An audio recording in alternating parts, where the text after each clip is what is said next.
और आप देख रहे हैं जगदूत राष्ट्रीय हिंदी समाचार पत्र का चैनल जगदूत न्यूज में आपका स्वागत है। देखिए पूर्णिया के कवि डॉक्टर के चौधरी का सुने जाने और बने रहे जगदूत। कृपया शांति बनाए रखिए।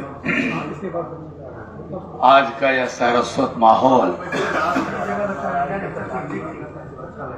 तो सबसे पहले मैं इस भूमि को नमन करूंगा जो 1 जुलाई 1948 को पूर्णिया महाविद्यालय पूर्णिया की स्थापना हुई। 1 जुलाई 1948 को और प्रथम शिक्षक के रूप में डॉक्टर मन्नेश्वर मिश्रा आए। प्रथम शिक्षक, प्रथम स्टाफ। और विधिवत प्रक्रिया अनुसार जो प्रथम प्राचार्य हुए, जो सरस्वती के बड़े पुत्र थे, स्मृति शेष पंडित कहिए, डॉक्टर कहिए, जनार्दन प्रसाद जादवी, उनके लिए सारे उपनाम और डिग्रियां छोटी पड़ जाती हैं। इस सभागार में, जिसका नाम ही है महर्षि में ही सभागार, जो व्यक्ति शैक्षणिक दृष्टि से विश्वविद्यालयी डिग्री नहीं थी, स्कूली डिग्री भी नहीं थी, लेकिन भक्ति का माहौल इतना उद्वेलित उनके हृदय में हुआ कि आज पूरे विश्व में उनके नाम पर तरह तरह की संस्थाएं बनती हैं। और पूर्णिया महाविद्यालय ने भी महर्षि में ही सभागार का निर्माण किया है। इस सभागार में शायद मुझे यह लगता है कि 10वां 11वां कार्यक्रम होगा। और मैं खास करके बधाई देना चाहूंगा,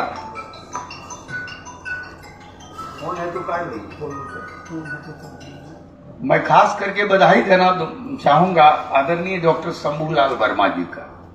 उनका नाम अतिथि की सूची में ऊपरे में था।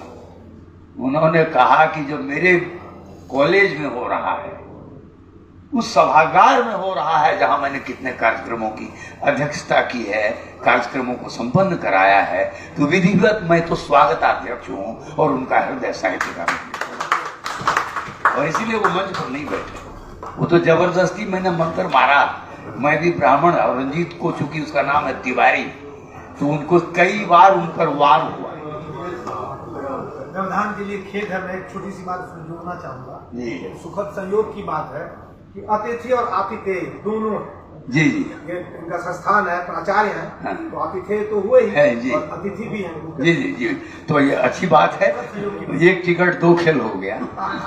अब रह गई रंजीत जी की बात। रंजीत से हमारा बड़ा झगड़ा हो गया ऐसे 12-14 साल।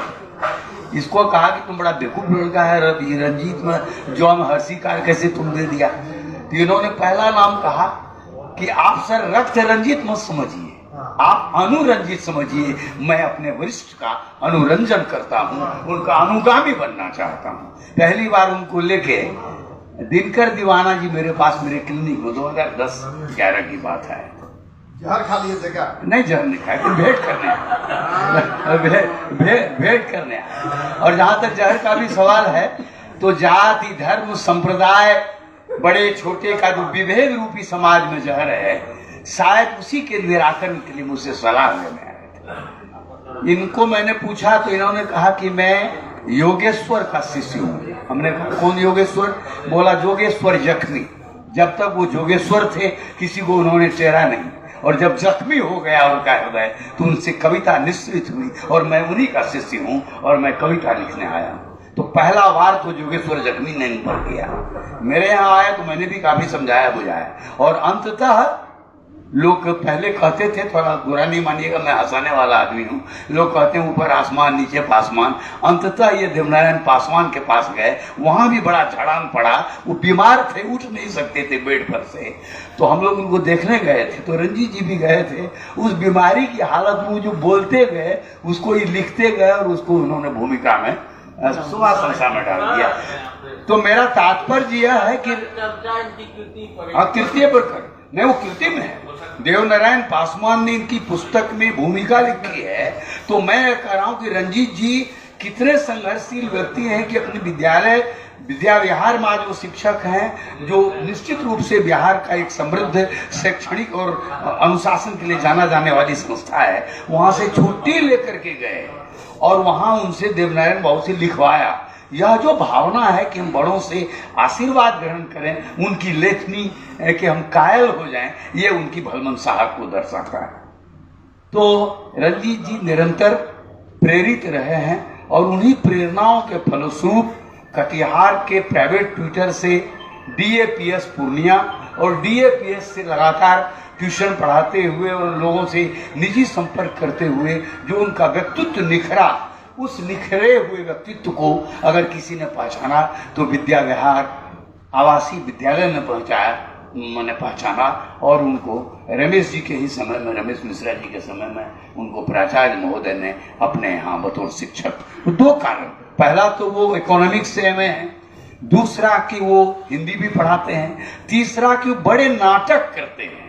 नाटक किया नहीं है लेकिन नाटक करते हैं, नाटक लिखते हैं, नाटक की भूमिकाएं निभाते हैं। तो जिस व्यक्ति के हृदय में संसार की पहली काव्य विधा नाटक ही है, और नाट्य काव्य विधा में जो भरत मुनि ने लिखा था, उस नाट्य विधा में रंजीत जी बड़े सिद्धहस्त हैं। और इन सब कारणों से उनकी कविताओं में भी आप देखेंगे, पहले पेज पर उन्होंने अगर कलम को तलवार की संज्ञा दी है, पहले भी लोगों ने लिखा है, लेकिन बीच में जो थोड़ा सा हम राह भटक गए थे, क्या कहिएगा, दिग्भ्रमित हो गए थे। ऐसे मेरा इतिहास, हमारा इतिहास, विश्व का इतिहास गवाह है कि मेजिनी नहीं होते, काबूर नहीं होते, गेरिबाल्डी नहीं होते, मार्क्स लेनिन जैसे बड़े साहित्यकार नहीं होते, तो विश्व में जितनी भी रिवॉल्यूशन हुए हैं, क्रांतियां हुई हैं, वो नहीं होती, क्योंकि उसका नाम ही है अक्षर, जिसका क्षरण नहीं होता। और ऐसे अक्षर को उन्होंने एक पुरुषार्थ के साथ इस पुस्तक में संकलित किया है। यह 100 पृष्ठों की किताब है, समय के रंग, ऊपर वाले और नीचे वाले पेज को लेकर। रचनाकार प्रकाशन भी इसके लिए बधाई के पात्र हैं। प्रियंबल जी जहां भी हो सुन लें मेरी बात।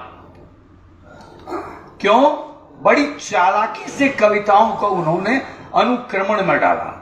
पहली कविता को अगर उन्होंने तलवार के बदले कलम को रखा, तो तीसवीं कविता, 30वें पेज पर आप कविता देखेंगे कि उस पेज में कविता है युवाओं के लिए, जो युवाओं के भटकने की उम्र होती है 25 से 30 साल, जिस समय उसका विवाह होना रहता है, वो प्रेम प्रसंग में पड़ते हैं, वो अपना रास्ता से दिग्भ्रमित हो जाते हैं। उस समय उनको राष्ट्रीयता का पाठ और संकल्प दिलाया गया है। पृष्ठ 30 के बाद नहीं, और भी है, मैंने 30 की बात करी। इसके बाद हाँ, तो एवरेज माना गया है जी। दूसरी एक बात देखिएगा कि 60 नंबर पेज पर एक कविता है, 60 सो पाठा।